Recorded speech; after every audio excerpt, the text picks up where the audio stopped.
meetings and, the church groups directory and this and that and the other. So those kind of things go in a binder because they're frequently accessed. If something is more archival, like my paid bills are archival, I don't want to have to look at them again, but they're there if I have to.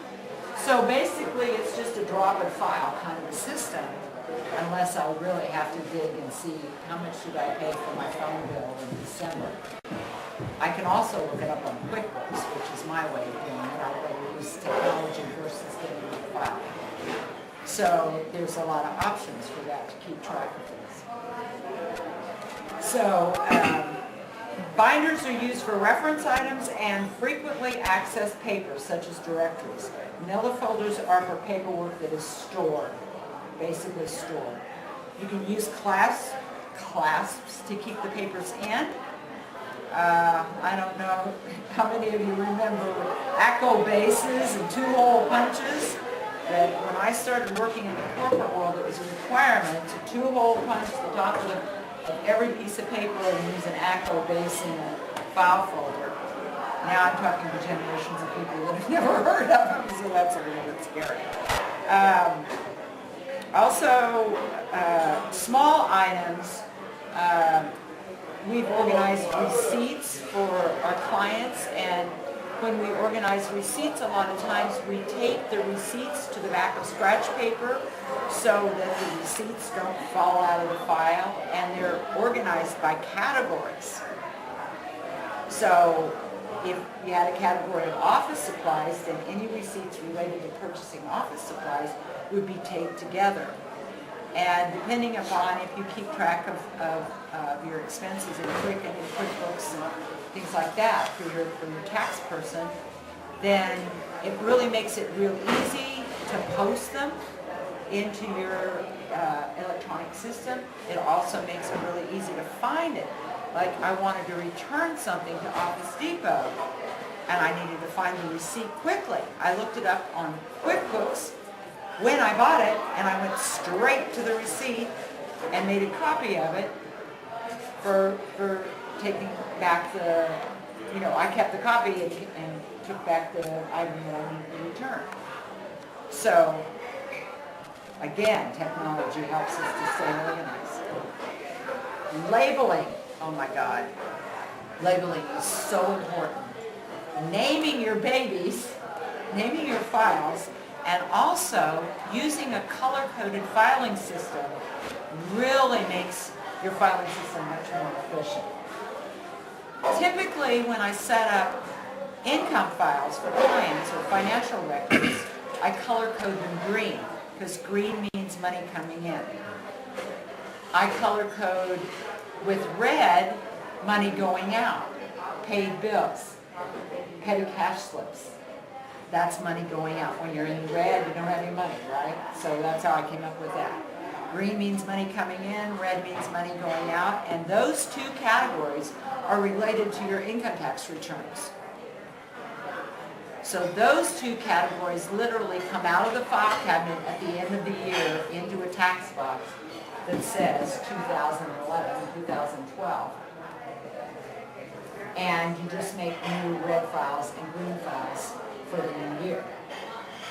The yellow files are general information or permanent records. They stay in the file cabinet. The auto insurance policy, the business liability policy, the life insurance policy, the health insurance policy. I put all the insurance policies in one category. I say insurance dash whatever, insurance dash whatever. That way they live together in the drawer, alphabetically they live together. I think of them as being brothers and sisters. Or you could have section. The way you name the file is how you're going to find it. I had a 70-year-old couple that I was organizing their filing system for them, and we found the paperwork for his car and for her car in the piles. And I said, okay, I'm going to make a folder for each one of your cars, and I want to make a label. It's going to be permanent records. It's going to be in your yellow category. Tell me what you would call these files. so that you can find the information if you need the information. And I said, what would you name, his wife drove a Honda. Would you name her car's file Honda, or what would you name it? He'd say, I'd name it her car. And I'd say, all right, so what would you name yours? My car. So alphabetically, in his filing system, her car went under H and his car went under M for mine.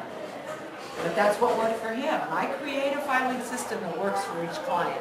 It doesn't have to work for me. I could never find anything in his filing system the way he named it, but that was okay. He found things, that's all that mattered.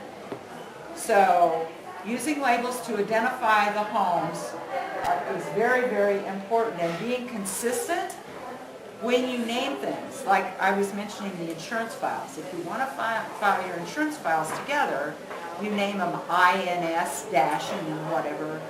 If it's auto insurance, if it's homeowners insurance, if it's life insurance, if it's health insurance, that's how you name them, so you're being consistent.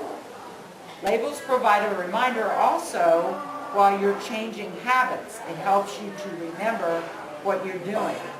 Have you ever been to anybody's home where they used a label maker and labeled the shelves or the drawers? I have a lot of clients that have become label maker addicts. They label everything. Brother used to have an ad on TV and they even labeled the cat and the dog. But the whole thing is if things have labels, then other people, if you have a family for instance, other people can learn where to put things.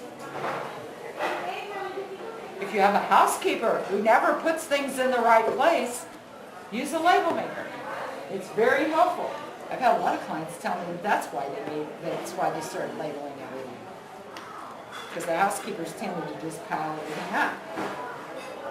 Okay. It also helps you, where do you use them? Okay, this is important. File drawers, supply closets, bookcases, shelves, boxes, everything needs a label. It's frightening when you go into an office and there's boxes and boxes and boxes like this and no labels on it. And I'll say, what's in this box? I don't know. What's in that box? I don't know. And I'm like, okay, we're going to be here for a long time because you've hired me to help you get this organized. So, and once it's organized and labeled, then they have control over what their possessions are. And being in control saves a whole lot of time and energy and stress. I have a lot of clients that I refer to stress relieving services such as, everything from chiropractors on down the line, because so many people are stressed from so much of this situation of being disorganized. Okay, productivity habits, the cute little clock there. Finding the time to get organized. People say, I don't have time to get organized. That's kind of like saying, I don't have time to brush my teeth. I don't have time to take my car to the mechanic to do maintenance on it, so I'm just going to drive it into the ground. We don't want that to happen.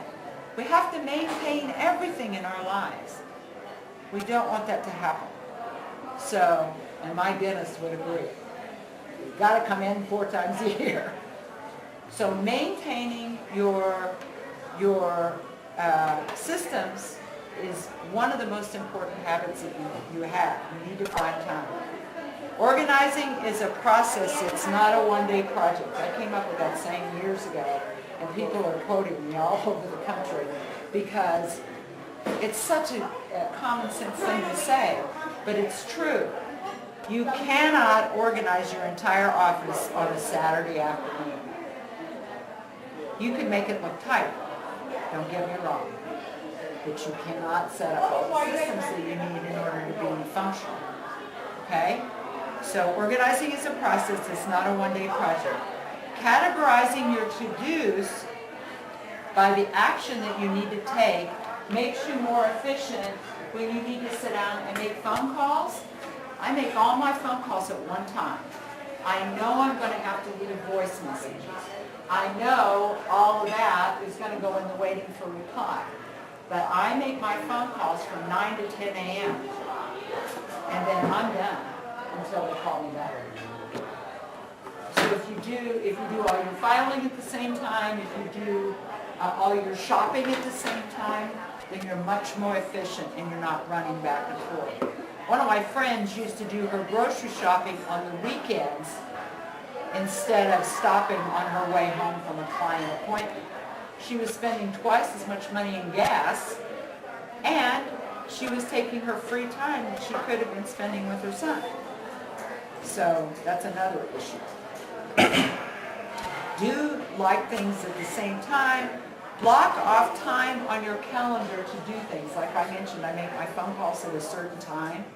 Does anybody here do anything in their office at a certain time every day or every week? Is there anything blocked off on your calendar to do at a certain time? You just kind of do it whenever you feel like it? Huh? Time allows. Yeah, time allows. Okay, here's the trick. If you schedule time to do something, like I mentioned my phone calls, I've taken control of my time. Because if I don't get around to returning those phone calls until 3 o'clock in the afternoon, I could have lost a job. So if I make phone calls and set up things at a certain time every day, I try to do it early.